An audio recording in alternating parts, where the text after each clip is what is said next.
always ask me, God, you made Chariots of the Gods 50 years ago. How did it all start? How do you come to this idea? I grew up in a family of hotel and restaurant owners. So after my high school, I went to the hotel business.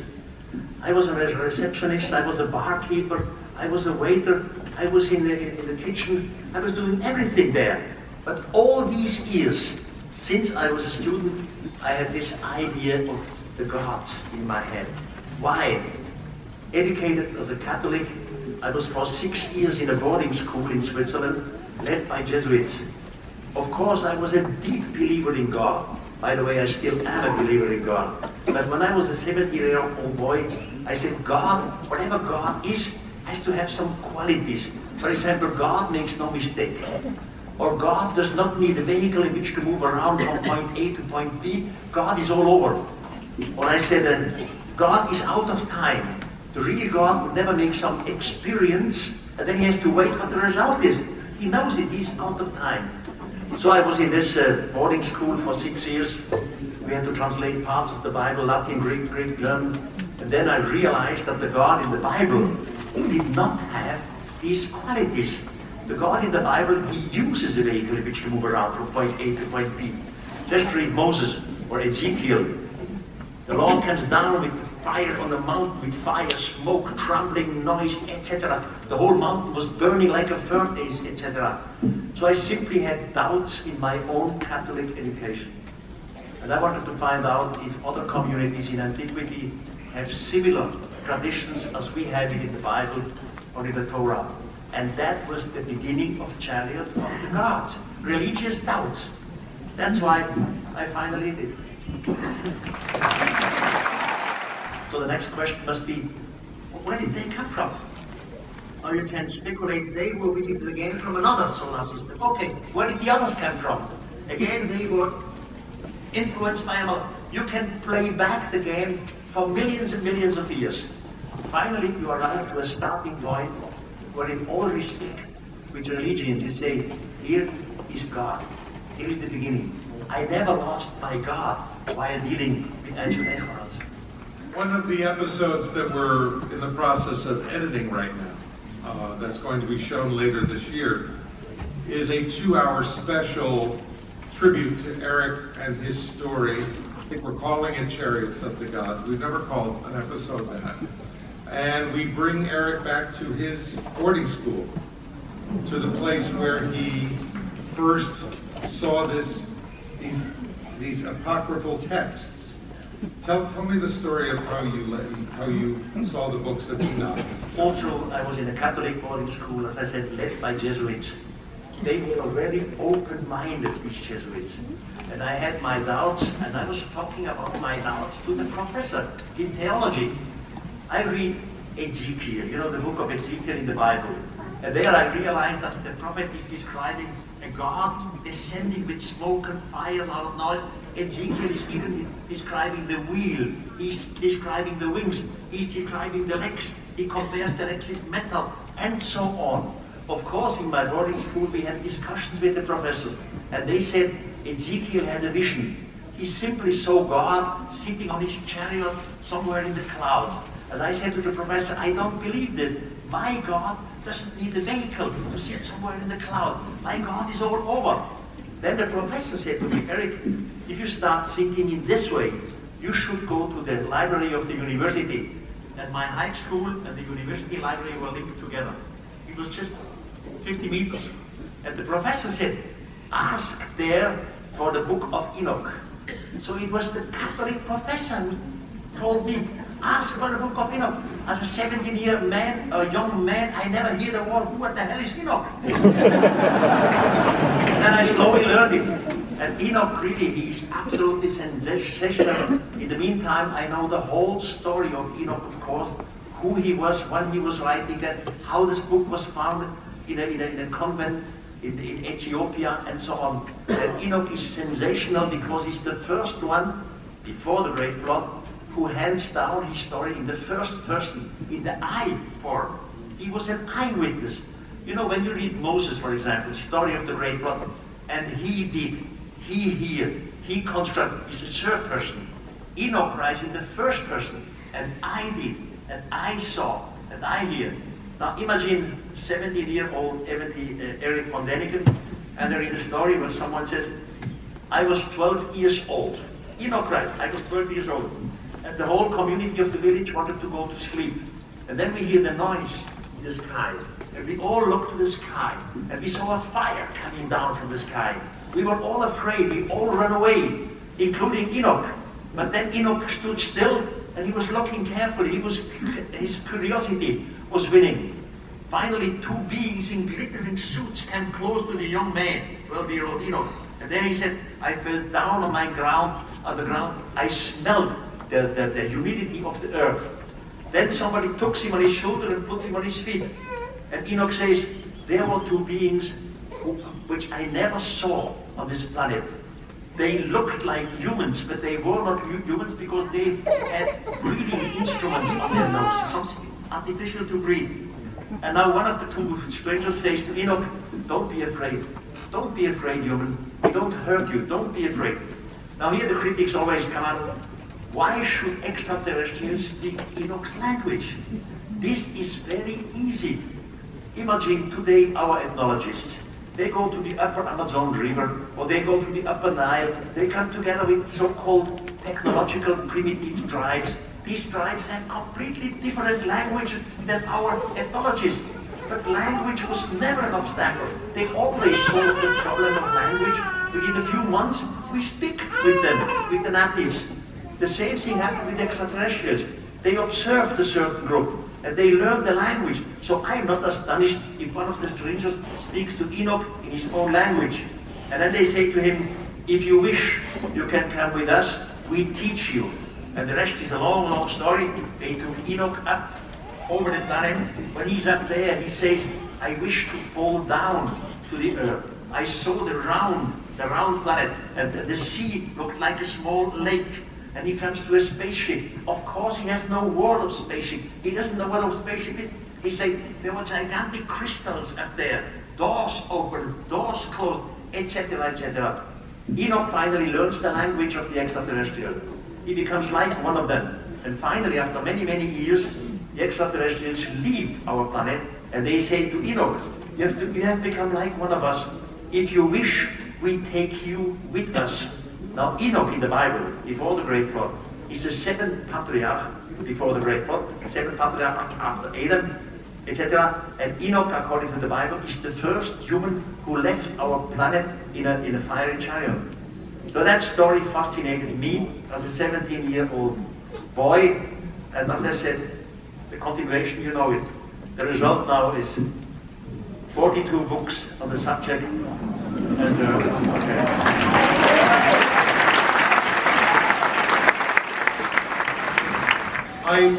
I'm going to guess that the reception you and this whole idea gets today is somewhat different than the reception you got 50 years ago.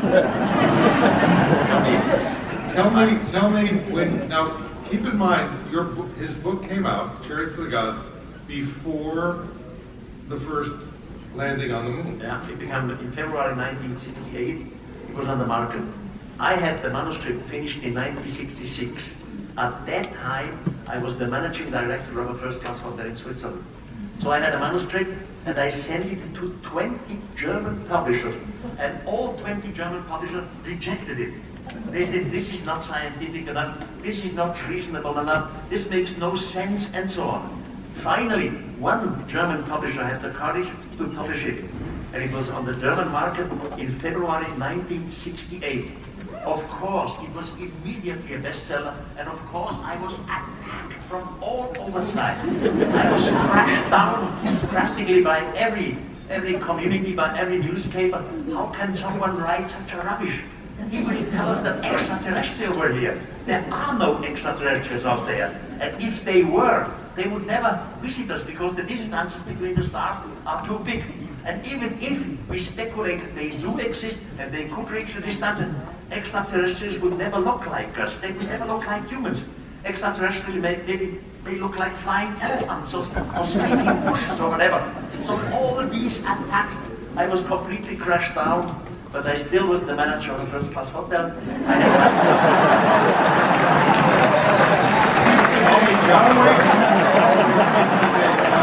I was starting to fight. It is my character. Soon as I am attacked, I am not the figure who gives up. I start to fight and to fight. And slowly, it took some years, I become a little recognition. And I'm very, very proud and very happy that such a brilliant man like Kevin Byrne has come up with all these ancient alien, TV series. When I first time heard the name of Kevin Byrne, I said, who the hell is Kevin Byrne? They said that about 10 minutes ago. Then when I met Kevin Byrne for the first time, I realized, my God, this man is genius. His brain is influenced by extraterrestrials. That's very sweet, but we are only attempting to build on the foundation that you've set, and I don't think anyone is more proud of the success of the show than Erich. And although he doesn't get to see it, you hardly get to watch it. Ancient Aliens is shown worldwide. All over the world, you find it in South America, you find it in Spain, you find it practically all over. But in Germany, I would say the German-speaking world, which means Germany, Switzerland, and Austria, very, very seldom they see it, very, very. So sometimes I see some of the shows, but I have not seen all of these shows which you produced until today. DVD. I thought I should bring out the person who was the most influenced by Erich, and that is Giorgio A.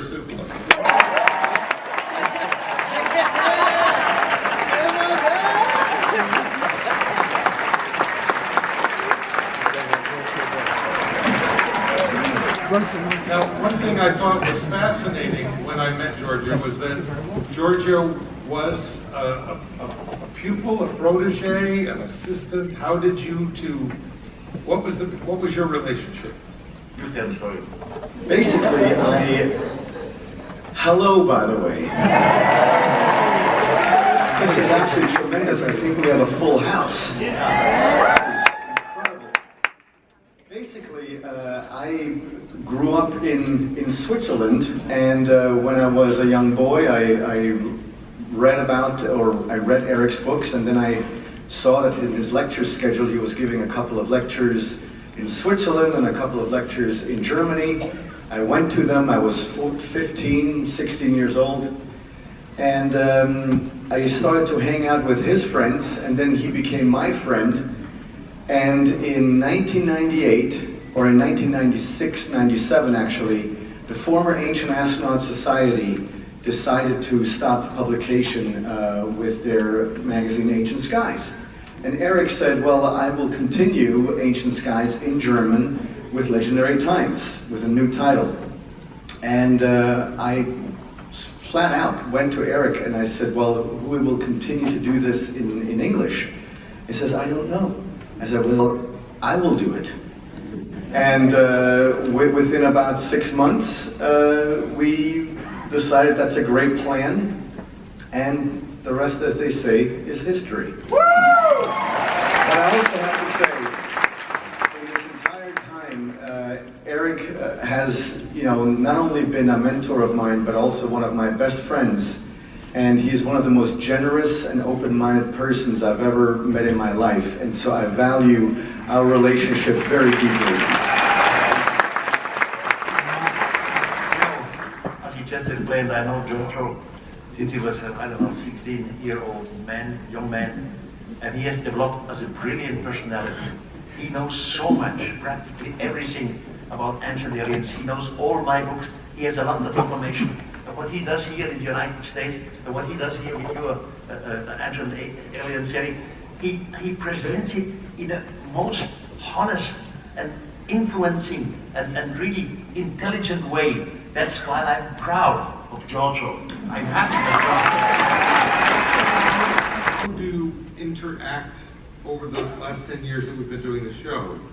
Because we've done some episodes where you're together and you interviewed each other and you work together. What would you like to see going forward that we haven't covered yet? And where do you think this is all headed? Well, you haven't covered it. We should go travel to Mars. Yes. Your expenses. My Kim, can we go to Mars? What we do, there are always new discoveries in archaeology. This is a never-ending process. As we grow over the planet, we always find new temples, we find new mysteries, we find new old writings which have not been published until today. And this is the work we go on. And Giorgio and I, we should visit always these mysterious things, and we should present them to the public in a honest way. At the end of each of my speech in German-speaking world, I always say to the public, ladies and gentlemen, this is not, what I do is not the question of believe it or not. It has nothing to do with religion. I will turn myself in a tomb if some idiots come out and make a kind of sect of what I'm doing. It's a question of knowing, not believing it. And what we do, we know things and we present things which we know they do exist. Of course, there is still question mark behind. The facts do exist. The interpretation is something different. Look, a fact, for example, is the book of Ezekiel. That fact exists. Everyone can read the book of Ezekiel. But the interpretation between Giorgio, I, and the theologians, the professor in theology, is completely different. Although we use the same fact. So we use a fact like the Great Pyramid. The interpretation from archaeological side and our suggestions are completely different, but the facts are the same. So we all start with facts, and we ask questions, and we have put the question mark at the end. We do not say, you have to believe this. That's not our idea. It has been suggested that unconsciously or unintentionally, this show happened to come out at exactly the right time in human history.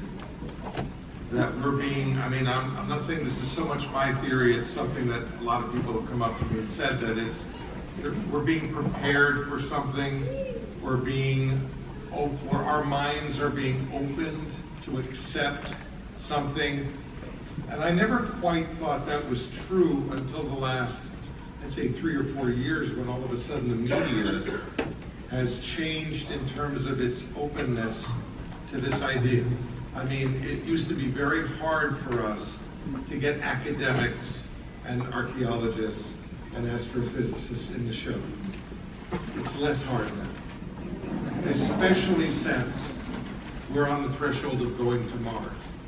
And there are discoveries every day about whether it's UFOs or Mars discoveries or life on other planets or new galaxies. And I want to ask you, Giorgio, first, and then you, Erich. Is there something going on that you believe this is all meant to pave the way forward? I think that, many people have asked me, when do you think disclosure will happen? And many people expect an answer that, maybe in 2 years or in 5 years or whenever, there will be a press conference. And, I think that the more simple answer to that is disclosure is already happening, and we are in the middle of it right now.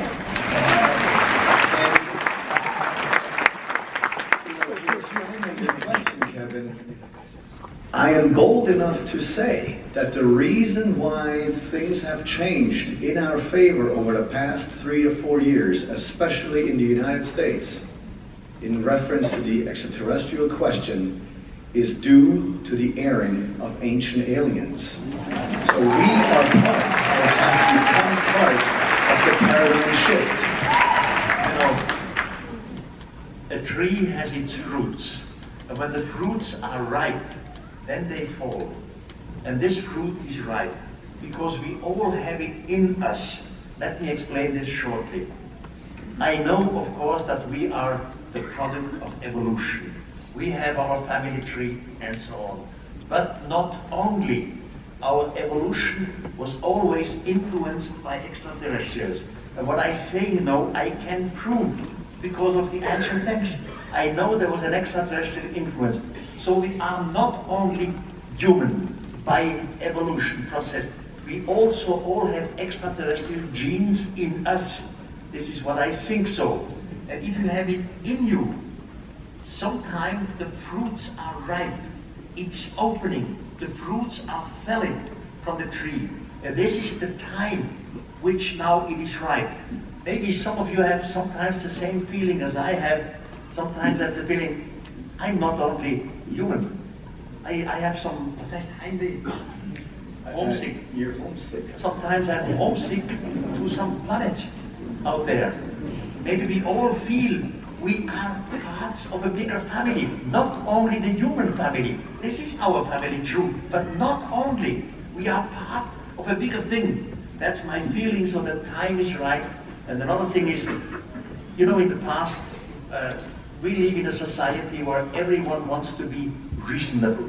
A journalist or a scientist wants to be reasonable. And until 10 years ago, extraterrestrials, UFOs, seems to be unreasonable. So nobody wants to be ridiculed. You have to have courage to be unreasonable. Now in the past, you were laughing. UFOs, ancient aliens, that's all garbage, that's all nonsense. In the meantime, the time has arrived. And what was unreasonable some years ago slowly turns into be reasonable. And now it starts to make sense to the scientific community, of course to the journalists. That's all working together. The time is right. Probably, I think we find some ruins. There was something on Mars, I don't know, 10,000 of years ago. There was something on Mars before. I am just writing a new book, and in connection with that book, I have a lot to find out concerning the asteroid belt. You know, between Mars and Jupiter is the so-called asteroid belt. The asteroid belt are hundred thousands of stones, small ones and big ones. The biggest asteroid is called Ceres, has a diameter of more than 790 kilometers, so it's like a small moon. Now, NASA, your American space organization, has sent some space probes to the asteroid belt and has photographed the surface of Ceres. And we find on Ceres strange structure, like rectangulars. So something is wrong on Ceres. If something is wrong on Ceres in the asteroid belt, something will be wrong on Mars too.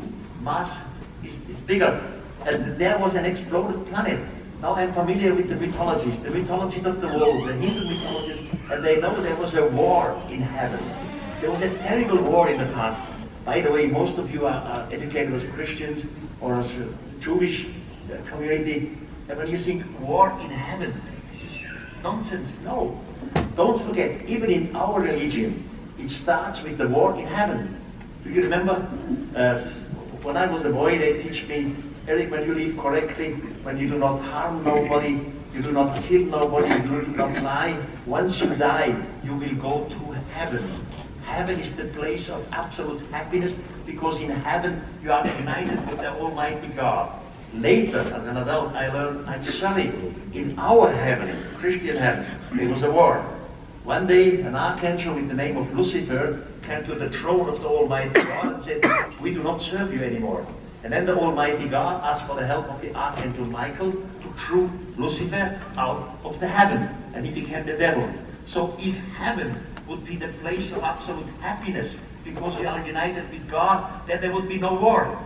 When you are happy, there is no opposition. So we must change the word heaven into space. There was a space war, a war in space, and this war reflected to the destruction of a planet, which today is the asteroid belt, and when we go to Mars, and that's your question, we will find probably some ruins of a society. We don't know how many thousands or 10,000s of years is there, but there was something on Mars long time ago, and it had to do with the war of the gods. By the way, it's not only our religion. I know so many mythologies worldwide, mythologies which have nothing to do together. For example, a tribe in the South Sea, has nothing to do with the tribe in today's Russia, or a tribe in South Africa has nothing to do with the tribe in the Sahara Desert. But they all come up with the same story. In the beginning, we were visited by gods. The gods had a war. They were fighting against each other. And finally, they created us. The gods made humans according to their own image. We are part of the game. When we have attempted in the past to bring Erich to previous AlienCon, you're booked all the time all over the world. It's an amazing career he enjoys, that he speaks all over the world to how many countries? Every country? Not every now, but I was lucky enough to grow up in Switzerland. That means German is my mother language. My second language is French, so je parle français comme allemand. I speak French like German. And then comes English, and Italian, and Spanish. So I am happy enough to understand many languages. I can read newspapers. I can give speeches as I do in English. My English is still lousy. Your English is fine. So I'm happy to tell the story worldwide. Please, mankind, please, humanity, become humble. Don't think we are the greatest in the universe. I said it yesterday. And let me repeat that shortly. Generally spoken, on our planet we have two groups of humans. One group is religious. It doesn't matter what sort of religion. The other group is scientific.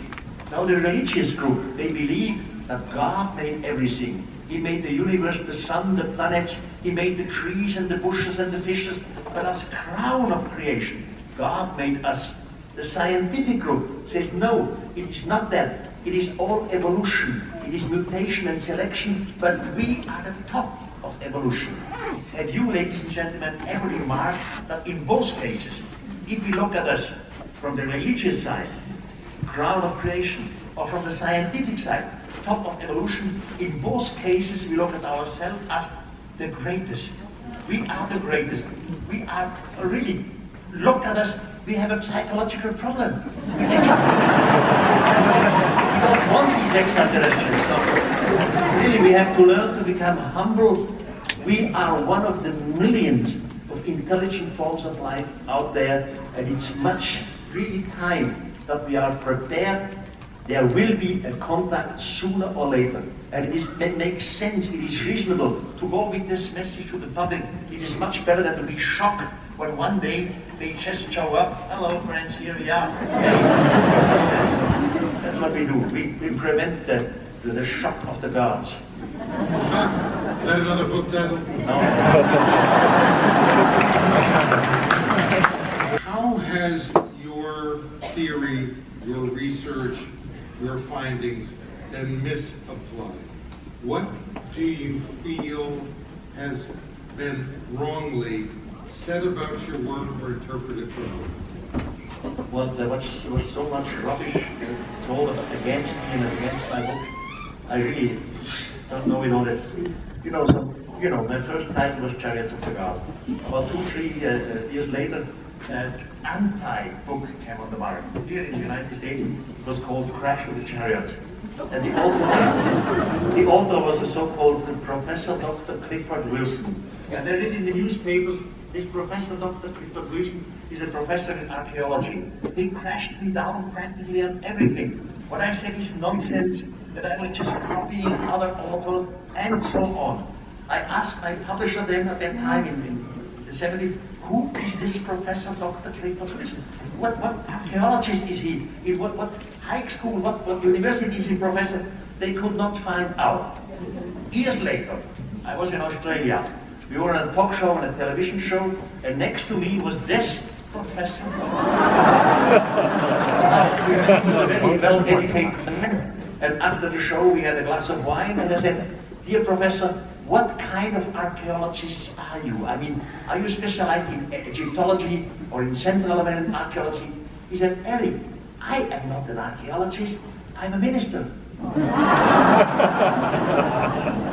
Well, it explained a lot where all these attacks come from. Of course, I had some mistakes in Chariots of the Gods.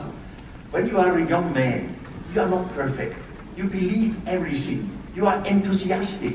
You are not self-critical enough. So I have mistakes, things in Chariots of the Gods, which later I had to admit, hey, this was wrong. For example, just to give you an example, on the Nile, near Aswan, this is on the Upper Nile, there is a little island with the name of Elephantine. The island is called Elephantine. When I was there, as a 19-year-old man, the local guy told me this island has the name of Elephantine because seen from the air, it looks like an elephant. It has the shape of an elephant. So in Chariots of the Gods, I enthusiastically, hey, there we have an island that looks like an elephant, but they could not have known it because they could not fly. In the meantime, I know this was all nonsense. The island has its name Elephantine because elephants were divided. They were grazing there. Elephants were grazing there. That's all. So you have stuff which you have to admit they were wrong. But in the scientific literature, this is the same thing. If you read a scientific book which is 40 years old, you always find some mistakes. And let me add one thing. In Chariots of the Gods, I had 238 question marks. Question marks end with question mark. Nobody saw these question marks. We did, which is why we use a lot of them. You also did your research without computers and without Google and without, I mean, you were the first to break this ground. Well, Erich. his archive has how many thousands of 200,000 files and slides, and this was all done before the age of the internet. So this man each year towards these different places. That's correct. He was never. I'm drawing a blank right now. By the way, when we're talking is Swiss German. Oh, yes. You know, some people say Swiss German is not a language. That's a kind of sickness.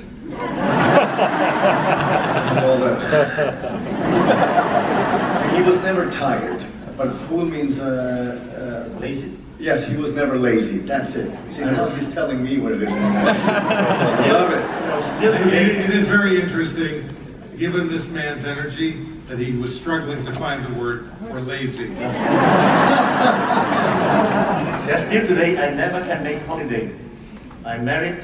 I am the grandfather of 2 children. I'm married with my wife since 58 years with the same wife.